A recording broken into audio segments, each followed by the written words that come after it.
এ কি পুরো মুখ জুড়ে ব্লাশ! কাণ্ডটা কিন্তু আমিই করেছি এবং জানি না, মনে হচ্ছে আমাকে খুব একটা মানাবে না। আসলে ট্রাই করতে গিয়েছিলাম সেই গ্ল্যামের ব্লাশ স্টিক চেরি এক্সপ্রেস এবং ভাবলাম এই ব্লাশ টেকনিকটা একটু অ্যাপ্লাই করে দেখি, ডব্লিউ শেপের যে ব্লাশ টেকনিকটা, তো সেটা আমি অ্যাপ্লাই করে এরপর একটা ব্লাশ দিয়ে ভালো মতো সেটাকে ব্লেন্ড আউট করে নিয়েছি এবং এভাবেই বাইরে চলে যাব ভাবছিলাম। না, এভাবে তো অবশ্যই বাইরে যাওয়া যাবে না। তো এরপর আমি অ্যাপ্লাই করেছি একটা সেরাম ফাউন্ডেশন। এই ক্ষেত্রে আসলে ফাউন্ডেশনটা খুবই পাতলা হতে হবে এবং ফুল কাভারেজ হওয়া যাবে না, কারণ মূল উদ্দেশ্য হচ্ছে যে আমাদের ফাউন্ডেশনের নিচ থেকে ব্লাশটা দেখা যাবে যেন একটা ন্যাচারাল একটা গ্লো দেয়।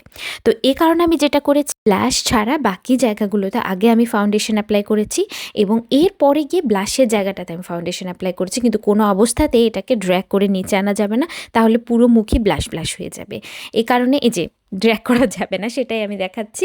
এবং এরপরে আমি খুবই আলতো হাতে পুরো যে ব্লাশের জায়গাটায়, সেই জায়গার উপরে হালকা করে ট্যাপ করে করে আমার ফাউন্ডেশনটা অ্যাপ্লাই করেছি।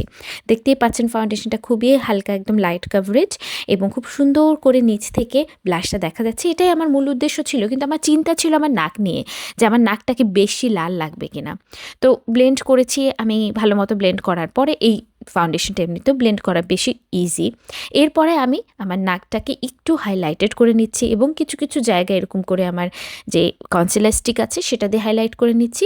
এতে করে খুব সুন্দর একটা ব্যালেন্স আসবে। হ্যাঁ, এটার সাথে যদি একটু কন্ট্রোল করে নেওয়া যায় তাহলেও খুব চমৎকার একটা লুক আসবে, কিন্তু আজকে আমার পুরো ফোকাসটা আমি রাখতে চাচ্ছিলাম ব্লাশ স্টিকটার উপরে। এবং এই ব্লাশ স্টিকটা কিন্তু এভাবে অ্যাপ্লাই করা যায়, আরও ইজি হয় আসলে এভাবে অ্যাপ্লাই করলে, যে একটুখানি লাগিয়ে শুধুমাত্র একদম চিকবোনের উপরে হালকা করে একটু ব্লাশ অ্যাপ্লাই করা, যেটা সাধারণত আমি আসলে করে থাকি।